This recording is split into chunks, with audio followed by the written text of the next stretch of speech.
দিন আগের কথা। বল্লগড় নামে এক রাজ্য ছিল। সেই রাজ্যের শাসক ছিলেন রাজা বল্লধর। বল্লগড় রাজ্যের প্রজারা অনেক সুখী ছিল, কারণ রাজা বল্লধর খুবই ভালো মানুষ ছিলেন। তিনি প্রজাদের বাড়ি বাড়ি গিয়ে প্রজাদের খেয়াল রাখতেন। এজন্য রাজ্যের ছোট থেকে বড় সবাই রাজাকে চিনত। হঠাৎ এক রাতে দুজন ঘোড়ার খামারি খামারে আসছিল। তখন তারা দেখতে পায় রাজা রাতের বেলায় খামারে প্রবেশ করছে। তারা রাতের বেলা রাজাকে দেখে অনেক অবাক হয়ে যায়। এ কি, মহারাজা এত রাতে এই ঘোড়ার খামারে একা এসেছে কেন? আমিও তো সেটাই বুঝতে পারছি না। মহারাজ তো কখনো রাতের বেলা এখানে আসে না। তাহলে আমাদের লুকিয়ে দেখতে হবে মহারাজা কেন এখানে এসেছে। হ্যাঁ হ্যাঁ, লুকিয়ে দেখতে থাক।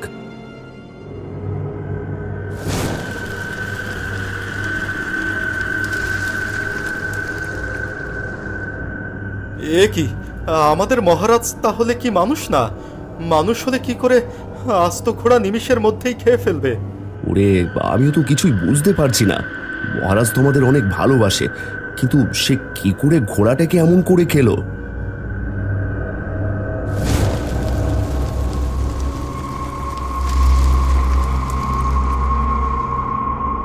কাকা, আমার কিন্তু অনেক ভয় করছে।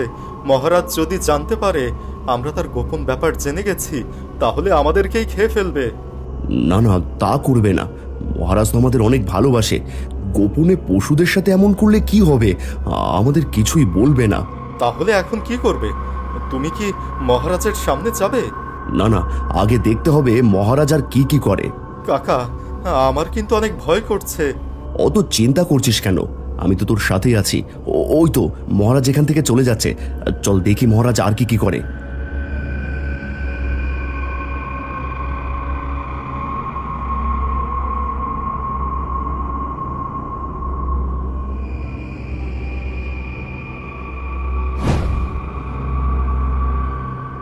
কাকা, মনে হয় মহারাজের জল তৃষ্ণা পেয়েছে, যার কারণে জল পান করতে মহারাজ এখানে এসেছে। কি যে বলিস? মহারাজ এই নোংরা জল পান করবে কেন? হয়তো স্নান করতে এসেছে।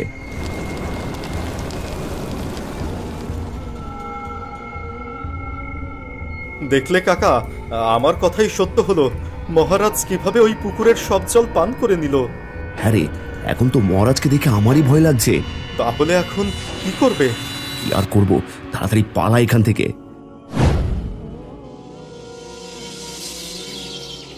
এরপর থেকে রাজ্যে নেমে আসে ভয়াবহ বিপর্যয়।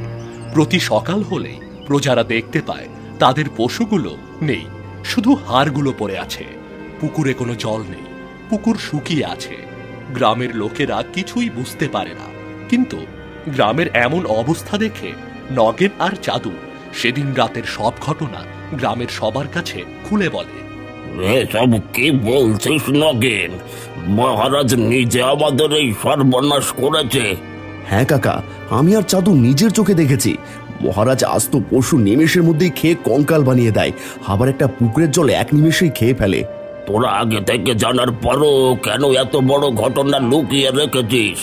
সত্যি কথা বলতে, আমরা এমন ঘটনা দেখে অনেকেই ভয় পেয়ে গিয়েছিলাম। ভেবেছিলাম এখন সবাইকে জানালে যদি মহারাজ আমাদের কেউ খেয়ে ফেলে, কিন্তু এখন গ্রামের এমন অবস্থা দেখে আর চুপ থাকতে পারছি না। চল তাহলে এখনই চল, আমরা এখনই রাজ দরবারে যাব। মহারাজকে গিয়ে জিজ্ঞেস করব সে আমাদের সাথে এমন করছে কেন। যেতে তো চাইছো, যার পরে যদি মহারাজ রেগে গিয়ে আমাদের সবাইকে খেয়ে ফেলে, তখন কি করবে? সেটা পরে দেখা যাবে, কিন্তু এভাবে আর কিছুদিন চললে এমনিতেই সবাইকে না খেয়ে মরতে হবে। হ্যাঁ হ্যাঁ, মহারাজের কাছে চলো।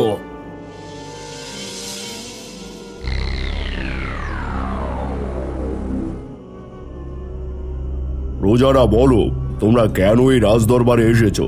মহারাজ, আপনি আমাদের লালন পালন করা পশু আর মাছের পুকুরের জল খাওয়া বাদ দিয়ে দিন। আমরা গরিব মানুষ, আমাদের এমন অন্যায় করলে আমরা তো না খেয়েই মারা যাব। হ্যাঁ মহারাজ, আপনি এমন কাজ করবেন আমরা তা কখনো ভাবতে পারিনি। এসব কি বলছো তোমরা? তোমাদের মাথা ঠিক আছে তো? আমি কেন তোমাদের পশু আর মাছের পুকুরে জল খাবো? মহারাজ, আমরা দুজন নিজের চোখে দেখেছি আপনি এক নিমিষে পশুর রক্ত মাংস খেয়ে পশুকে কঙ্কাল বানিয়ে ফেলেন। আবার পুকুরে জল এক নিমিষেই খেয়ে পুকুর শুকিয়ে ফেলেন। মন্ত্রী, এরা এসব কি বলছে? আমি তো কিছুই বুঝতে পারছি না। যে প্রজাদের আমি এত ভালোবাসি সেই প্রজারা এসে আমাকে এমন কথা বলছে কেন? মহারাজ, আমিও কিছু বুঝতে পারছি না। তবে প্রজারা এমনি এমনি এখানে আসেনি, নিশ্চয়ই এর মধ্যে কোনো না কোনো রহস্য আছে। এসব কি বলছো মন্ত্রী? এর মধ্যে আবার কি রহস্য থাকতে পারে? আমার মনে হয় একবার জ্যোতিষীকে ডেকে এই বিষয়টা জানানো দরকার। হয়তো সেই এই বিষয়টা খোলসা করতে পারবে। বেশ, তাহলে দ্রুত জ্যোতিষীকে রাজদরবারে হাজির করা হোক। জি মহারাজ। প্রহরী, দ্রুত জ্যোতিষীকে রাজদরবারে হাজির করো।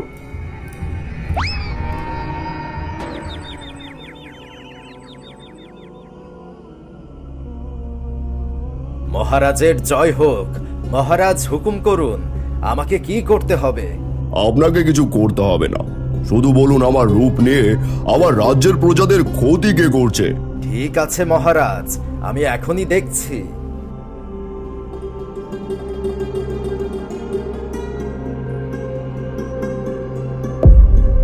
বলুন জ্যোতিষী, কি দেখতে পেলেন? মহারাজ, সর্বনাশ! জাদুকর কালকৌঠা আপনার রাজ্যের ওপর দৃষ্টি দিয়েছে, আর সেই আপনার রূপ নিয়ে রাজ্যে এমন ধ্বংসযজ্ঞ চালাচ্ছে যেভাবে লীলাবতী রাজ্যে এক শ্মশানে পরিণত করেছে। এসব কি বলছেন জ্যোতিষী? আমি তো কিছুই বুঝতে পারছি না। কে জাদুকর, আর কেনই বা আমার রূপ নিয়ে আমার রাজ্যে এমন অত্যাচার চালাচ্ছে? মহারাজ, জাদুকর কালকৌঠা এক শক্তিশালী জাদুকর, যার কাছে বন্দী হাজারো আত্মা।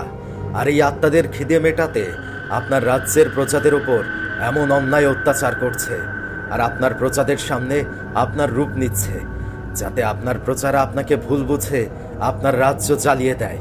এতে করে জাদুকর আপনার রাজ্য সহজেই দখল করতে পারবে। তারপরে এই রাজ্যের সবাইকে মেরে তাদের আত্মাগুলো নিজের বশে নেবে। এসব কি বলছেন জ্যোতিষী? তাহলে তো ওই জাদুকরকে থামাতেই হবে। আপনি বলুন ওই জাদুকর কোথায় থাকে, আমি আজই সেখানে সেনা পাঠিয়ে দেব। ওই জাদুকরকে আর কোনো অপরাধ করার সুযোগ দেব না। মহারাজ, আপনি আপনার সেনারা মিলেও তাকে থামাতে পারবেন না, কারণ ওই জাদুকরের আত্মা তার সাথে নেই। সে এক গোপন জায়গায় তার আত্মা লুকিয়ে রেখেছে। তাহলে কি আমার রাজ্য এভাবে ধ্বংস হয়ে যাবে? এর হাত থেকে বাঁচার কি কোনো উপায় নেই? একটা উপায় আছে মহারাজ, আর তা হলো উত্তরপ্রদেশে এক পাহাড়ের আড়ালে লীলাবতী রাজ্যের এক গুপ্ত মহল রয়েছে। সেখানে যদি কোনো জ্ঞানী সাহসী যুবক যেতে পারে, তাহলে হয়তো সেই জাদুকরের ধ্বংস করার উপায় বের করতে পারবে, কিন্তু সেখানে গিয়ে ফিরে আসার সম্ভাবনাও খুবই কম। এখন তাহলে আমি সেই যুবককে কোথায় পাবো? মহারাজ, এমন যুবককে পাওয়া তো অনেক কঠিন হবে, কারণ কেউ এমন জায়গায় মরতে যেতে চাইবে না। হ্যাঁ, আপনি ঠিকই বলেছেন, এমন জায়গায় কেউ যেতে চাইবে না, কিন্তু আমি আমার রাজ্যের আর রাজ্যের প্রজাদের কোনো ক্ষতি হতে দেব না। আপনি রাজকুমার কাঞ্চনকে ডাকুন। মহারাজ, একটু ভেবে দেখলে হয় না? ওই ভয়ঙ্কর জায়গায় আপনি আপনার একমাত্র পুত্রকে পাঠাতে চাইছেন?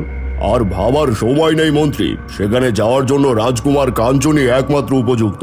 আপনি রাজকুমারকে ডাকুন। যথাজ্ঞা মহারাজ।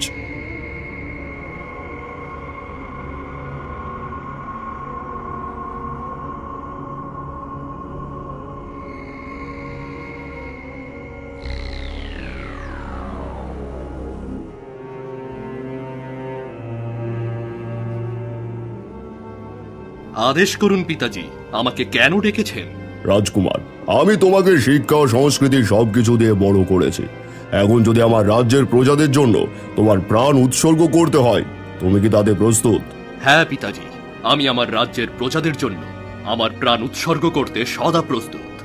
আপনি শুধু আদেশ করুন আমাকে কি করতে হবে।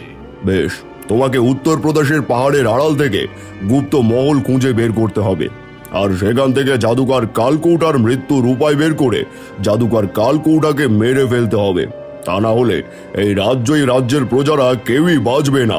ঠিক আছে পিতাজি, আমি আজই উত্তরপ্রদেশের উদ্দেশ্যে রওনা হব, আর যে করেই হোক আপনার আদেশ আমি পালন করব। হ্যাঁ, যাও, আর মনে রেখো ওই জাদুকর কিন্তু অনেক শক্তিশালী। তুমি সরাসরি ওকে হারাতে পারবে না। প্রথমে ওর প্রাণ কোথায় আছে সেটা তোমাকে জানতে হবে, তারপর ওর প্রাণ নাশ করতে হবে। ঠিক আছে পিতাজি, আমি চললাম এবার।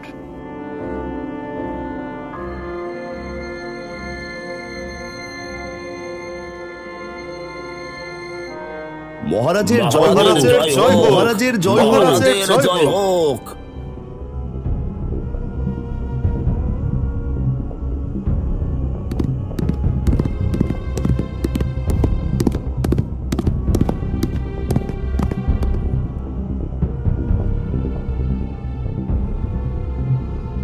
এই যা আবারও নদী। আর কতগুলো নদী পার করতে হবে? এই যে বাবা, তুমি কোথায় যাবে? আমি উত্তরপ্রদেশের লীলাবতী রাজ্যের পাহাড়ের আড়ালে গুপ্ত মহলে যাওয়ার জন্য বেরিয়েছি। কি, তুমি ওই ভয়ঙ্কর পাহাড়ের কাছে যেতে চাও? হ্যাঁ বুড়িমা, আমার রাজ্যের প্রজাদের বাঁচাতে হলে আমাকে ওখানে যেতেই হবে। ঠিক আছে, কিন্তু ওখানে যেতে হলে তো তোমাকে এই নদী পার হতে হবে। তা তুমি কি আমাকে একটু এই নদীটা পার করে দেবে বাবা? হ্যাঁ হ্যাঁ, দেব না কেন? আসুন, এদিকে আসুন, আপনার হাতটা আমার দিকে এগিয়ে দিন। আমার ঘোড়ার পিঠে চড়ে আমরা দুজনেই এই নদী পার হয়ে যাব। ঠিক আছে।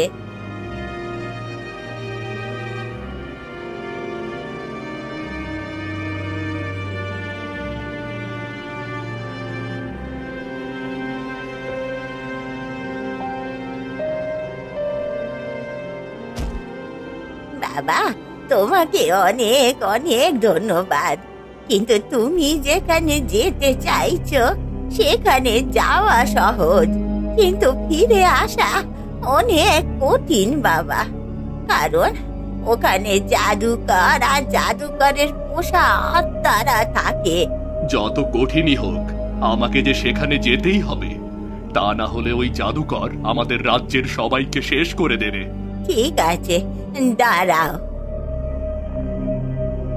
এই নাও বাবা, এইটা তোমার সঙ্গে রেখো, তাহলে জাদুকরের পোষা আত্মাদের থেকে নিরাপদে থাকতে পারবে।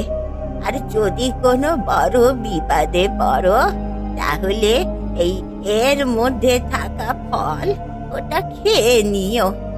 এই ফল তোমাকে সাহায্য করবে বাবা। ঠিক আছে, আপনাকে অনেক ধন্যবাদ। আমি এবার যাই তাহলে। হ্যাঁ বাবা, এবার তুমি যাও।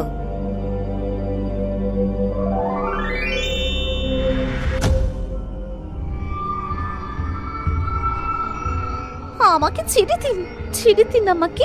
ছেড়ে দেব? রাজকুমারী, তোমাকে আমি ছেড়ে দেওয়ার জন্য বাঁচিয়ে রাখিনি। তোমাকে আমি আমার রানী করব। আর কয়েকটা দিন ধৈর্য ধরো। বল্লগড় রাজ্য দখল করে আমি তোমাকে নিয়ে সেখানে থাকব, আর সেখানকার প্রজাদের আত্মা বানিয়ে তোমার সেবক করে দেব। তুমি আত্মাদের রানী হয়ে থাকবে। না, আমি আপনার রানী হতে চাই না, আমাকে ছেড়ে দিন। আপনি আমার বাবা মা সহ আমার রাজ্যের সবাইকে মেরে ফেলেছেন। দয়া করে এবার আমায় ছেড়ে দিন। আমি আপনার রানী হতে চাই না। কেন কেন তুমি আমার রানী হতে চাও না? আর কয়দিন পর আমার সাধনা সফল হবে, তখন আমি হব সবার চাইতে শক্তিশালী। তখন আমি তোমাকে অমর করে দেব। না, আপনারই আশা কোনো দিন পূরণ হবে না। কারণ কোনো পাপীরা তাদের এমন আশা পূরণ করতে পারেনি, আর আপনিও পারবেন না। আপনাকে থামাতে কেউ না কেউ নিশ্চয়ই আসবে। আমাকে কেউ থামাতে পারবে না। আমার শক্তির কাছে সবাইকে হার মানতেই হবে, হার মানতেই হবে।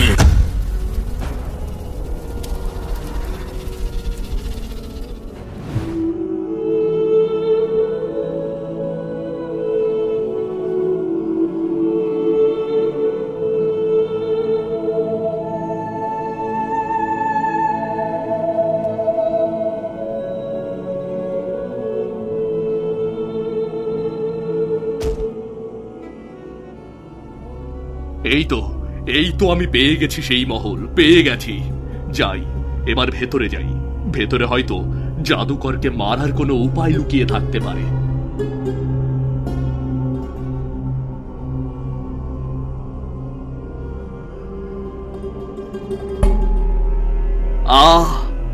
এখানে কাচের দেয়াল আসলো কোথা থেকে?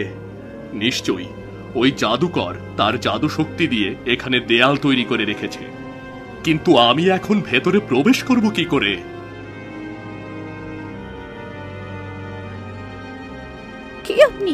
আর এখানে এখানে কেন এসেছেন? আমি বল্লগড় রাজ্যের রাজকুমার কাঞ্চন, কিন্তু তুমি কে? আমি এই রাজ্যের রাজকুমারী। জাদুকর আমাদের রাজ্যের সবাইকে মেরে আমাকে মহলে আটকে রেখেছে। তাছাড়া এবার জাদুকর আপনাদের রাজ্য দখল করতে চাইছে। আপনাদের রাজ্যের সবাইকে বাঁচাতে হলে দ্রুত গিয়ে সবাইকে রাজ্য ছেড়ে যেতে বলুন, নয়তো ওই জাদুকর প্রথমে রাজ্যের পশুদের খাবে আর তারপর রাজ্যের মানুষদের মেরে তাদের আত্মাকে বশ করবে। না, এই জাদুকরের ভয়ে আমরা আমাদের রাজ্য ছেড়ে পালাতে চাই না। তুমি কি আমাকে এই জাদুকরের আত্মার সন্ধান দিতে পারবে, যেখানে জাদুকর তার নিজের আত্মা লুকিয়ে রেখেছে? হ্যাঁ পারবো, কিন্তু সেখানে আপনি আমি কখনোই পৌঁছতে পারবো না, কারণ জাদুকর সেখানে তার জাদুর দ্বারা অদৃশ্য দেয়াল তৈরি করে রেখেছে। আপনি বাঁচতে চাইলে এখান থেকে এক্ষুনি চলে যান, নয়তো ওই জাদুকর চলে আসবে, আর সে চলে এলে আপনি আর কখনো ফিরে যেতে পারবেন না। আসলে আসবে, আমি ভয় পাই না। তুমি শুধু বলো কি করে আমি ওই জাদুকরকে শেষ করে দিতে পারবো। কোথায় সেই জাদুকরের আত্মা লুকিয়ে রেখেছে? বলো রাজকুমারী, বলো। জাদুকর তার আত্মা মহলের পেছনে ঝর্ণার পুকুরের জলের নিচে একটা ফুল বানিয়ে রেখেছে। আপনি যদি ওই ফুল খুঁজে এনে সেটাকে ছিঁড়ে ফেলতে পারেন, তাহলে ওই জাদুকর তৎক্ষণাৎ মারা যাবে, কিন্তু আপনি সেখানে কখনোই পৌঁছতে পারবেন না। ওই তো ওই জাদুকর আসছে, আপনি পালান, তাড়াতাড়ি পালান এখান থেকে। না, আমি পালাবো না। আমি ওই জাদুকরকে মেরে তোমাকে মুক্ত করে তবেই এখান থেকে যাব।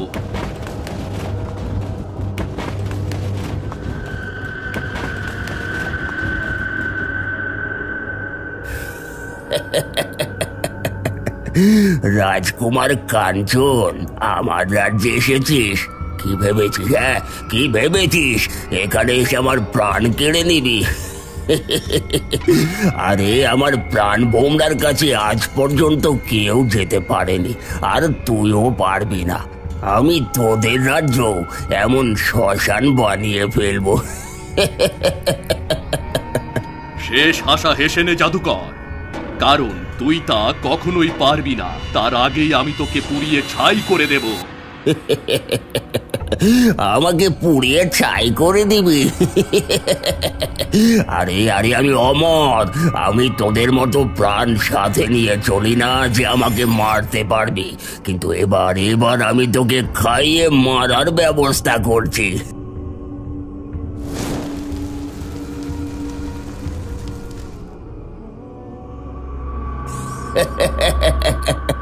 এবার পারলে আমাকে কিছু করে দেখা। জানি কিছুই করতে পারবি না, কিন্তু আজ থেকে আমি তোদের রাজ্যের মানুষদের ধরে ধরে আমার পোষা আত্মাদের খাওয়াবো। এখন আমি কি করি? ও, মনে পড়েছে, বুড়িমা তো আমাকে কিছু ফল দিয়েছে আর বিপদের সময় তা খেতে বলেছে।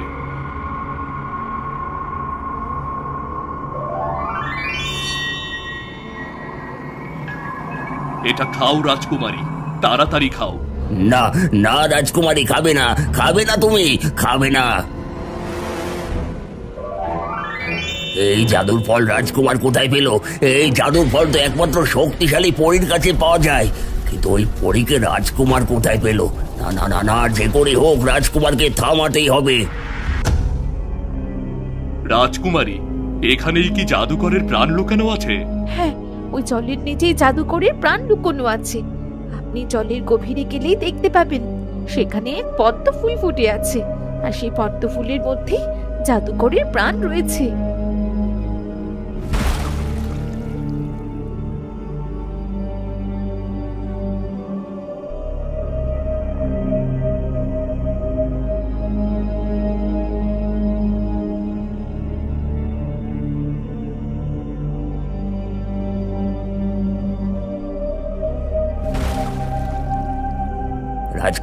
রাজকুমার তাড়াতাড়ি ফুল আমাকে দিয়ে দে, নয়তো আমি রাজকুমারীকে মেরে ফেলবো।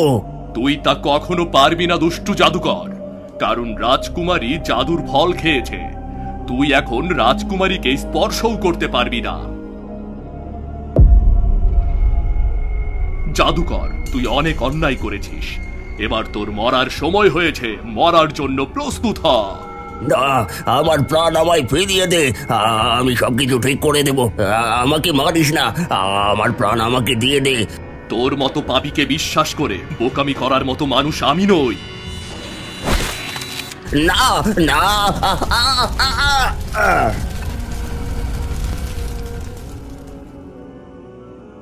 অবশেষে রাজকুমার জাদুকরকে পুড়িয়ে ছাই করে দেয়। এরপর রাজকুমার রাজকুমারীকে নিয়ে তাদের রাজ্যে ফিরে আসে। রাজকুমারকে দেখে রাজা রানী খুশি হয়। এরপর বল্লগড় রাজ্য আবার সুখে শান্তিতে ভরে ওঠে। এরপর রাজকুমার রাজকুমারীকে বিয়ে করে সুখে শান্তিতে বসবাস করতে শুরু করে।